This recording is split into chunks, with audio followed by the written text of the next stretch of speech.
Hi everyone, I'm Eric and you're watching Eric Plays 8-String, and today I'm going to talk a little bit about my guitar, which I built myself. I've used it on a couple of tours and a bunch of recording sessions and various projects, and I get a lot of questions about this instrument because it's pretty unique looking. So today I want to just show you a few things, talk about why I built it, how I built it, what it's made of, and some of the challenges that I came across while I was building and designing my own instrument. So here we go.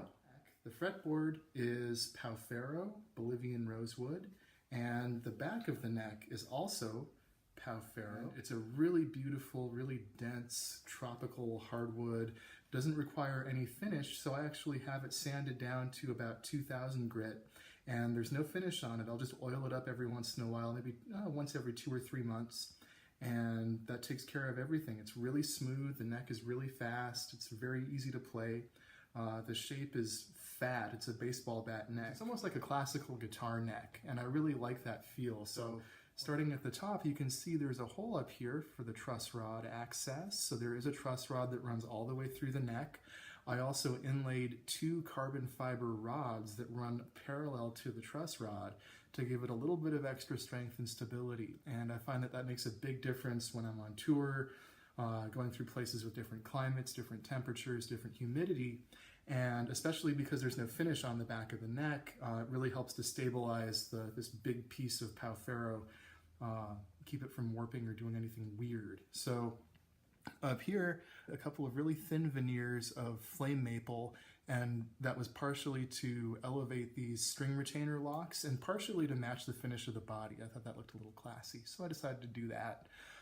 Talking about hardware, these string retainers up here, these were made by a company in Italy called Technology for Musicians.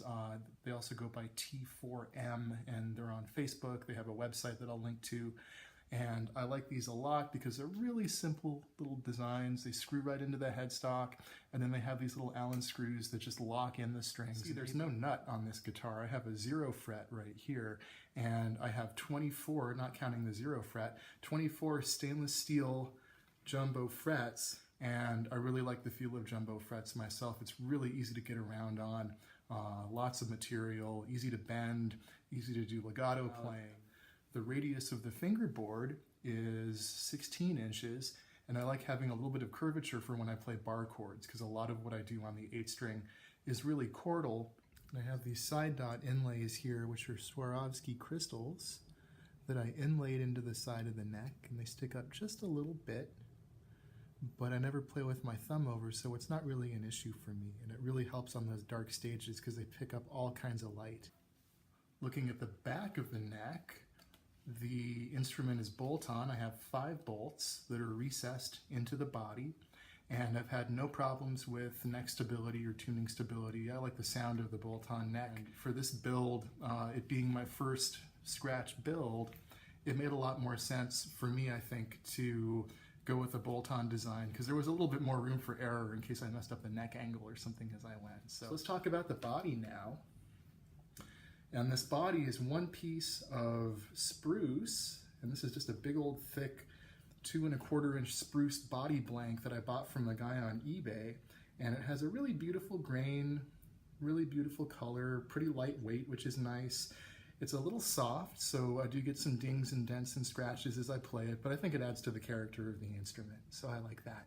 The top of the instrument is a 1/4 inch thick ambrosia maple top, and all the figuring and all these patterns that you see, this is actually the wood grain. This is in the wood. All I did was put a really thin amber tinted finish over it to bring out the contrast a little bit. So I'm really happy with that piece of wood. It's really beautiful. Now you can see the inside of the guitar is chambered. So I've got a hollow cavity running this way and a hollow cavity on this side. So there's a center block running through the middle, kind of like an ES335. So it's semi-hollow, it's not completely hollow, but the chambering really helps, and the weight on this thing is about 9 pounds. So the width of the lower bout is 14 inches, and the scale length on this thing from 0 fret to the bridge is 28 inches. So it's a big guitar, but you know, keeping it lighter weight, keeping it around 9 pounds, it's manageable. Let's talk about pickups. All right, so we have a bridge pickup, hello, and a neck pickup. And these are two Charlie Christian style humbucker sized single coil pickups made by Pete Biltoft out of Florida at Vintage Vibe Guitars. And Pete made these to my specification. They're just really beautiful, kind of low to medium output Alnico magnet Charlie Christian style single coils, and they have a really strong, really present mid-range and a nice balance throughout the whole instrument. And that's really important because I have my lowest E string down here. It's the same note as an electric bass, open E string, to my high E string plus 24 frets. So that's an extra octave here. So I have a total of 5 octaves worth of E's on this thing. So there's a lot of range for these pickups to cover. And I really have to say they do an incredible job. So thank you very much, Pete. Next thing to talk about is this bridge here, and this is something that my dear friend Jeffrey McCabe down in Hollywood worked with me on, and he has a company called Coherent Sound In Light, and again I'll link to his website in the description, but this is a really fantastic tuning system where the strings load in through the back, they get locked down, and then you tune them using these knobs up here. And the thing that I love about Jeffrey's design at CSL is that there's enough space between the screw here, the tuning mechanism, and the top of the guitar that I can actually get in here and tune all my strings without having to put a big cutaway down here. And having the angle that he has on these things makes it really easy to get in there and adjust while keeping the proportions of the body that I really like. This is a prototype bridge plate that is made specifically for my 8-string, for my fretboard radius, but really happy with the work that he and his people did. So thanks again. Go look them up. Links in the description. So just talking about string gauges real quickly, the gauges I'm running are 11, 14, 20, 26, 36, 48, 60, and 90. And you can see I run a taper core 90 string, and I get those strings from Stringjoy.com from Scott and the people over there. They're really fantastic. Really love that string, and that taper helps with the inharmonicity that comes with running a really thick string like a 90 on a 28-inch scale. So I have really no issues with intonation on that E string, and it stays in tune all the way up to the 24th fret. So thanks guys for making a really great string. I get the other 7 strings in bulk from a company called juststrings.com. What I wanted was every string to have about equal tension, and I'm a jazz guy for the most part, so having that wound G really feels like home, which is why I decided to go with that. I've got a volume knob, tone knob, standard 3-way switch. Because these are single coils, the middle position is hum canceling, which is nice. So let's talk about this really interesting body shape. It's a little bizarre. The F-holes are a tribute to those Trini Lopez Gibsons. I love that kind of diamond shape to it. And it's nice because I can load my electronics in through these sound holes. They're not really F-holes because they're not shaped like Fs. But what that means is at the back, there's no plate. It's just one big solid chunk of wood. And it makes it pretty easy to get in and play around with. By the way, the output jack is back here. Switchcraft jack, Les Paul style chrome jack plate. Everything's working out great.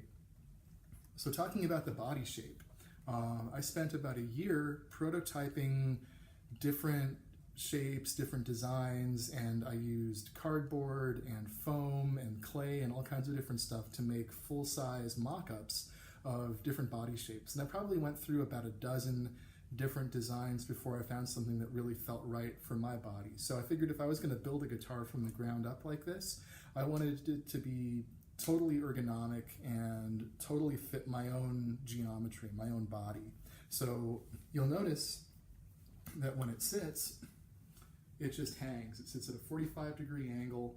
There's a nice contour for my chest, and then this cutaway down here, when I play sitting down, it sits on my leg really beautifully, and it balances really well, and I can get full access to all 24 frets, no problem.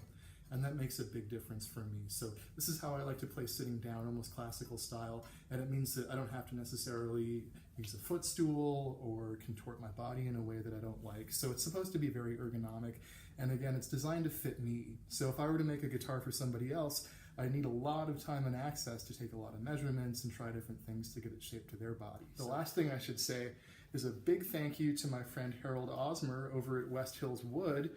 He's in the San Fernando Valley, And he was kind enough to give me access to his wood shop, his tools, and his incredible expertise, making sure that I didn't kill myself on any of the tools that I was using. Having somebody who's a skilled woodworker guide you through a build like this for the first time, just to make sure that you don't do anything dangerous or unfortunate to the wood or anything like that, and just keeps you from making really obvious mistakes that you may not think of while you're planning everything out. So from the time that I first put pen to paper and started designing the instrument to the time that it was completely built took about 1.5 years. The finish that I used on the body is wood tone, and it's just their amber, high gloss, extra shiny. And it turned out quite nicely, and it took about a month to finish and cure and do all that. And then buffing took another couple of weeks, so that was a lot of fun. But I'm really happy with the way it turned out. So if anybody has any questions, please give me a comment, and I'm going to make another instructional video that's going to be released next week, talking more about the triads and extrapolating those concepts a little bit more from my video that I posted last time. So keep an eye out for that. Please like the video if you enjoyed it, comment if you have questions, and if you want to get updates, feel free to subscribe.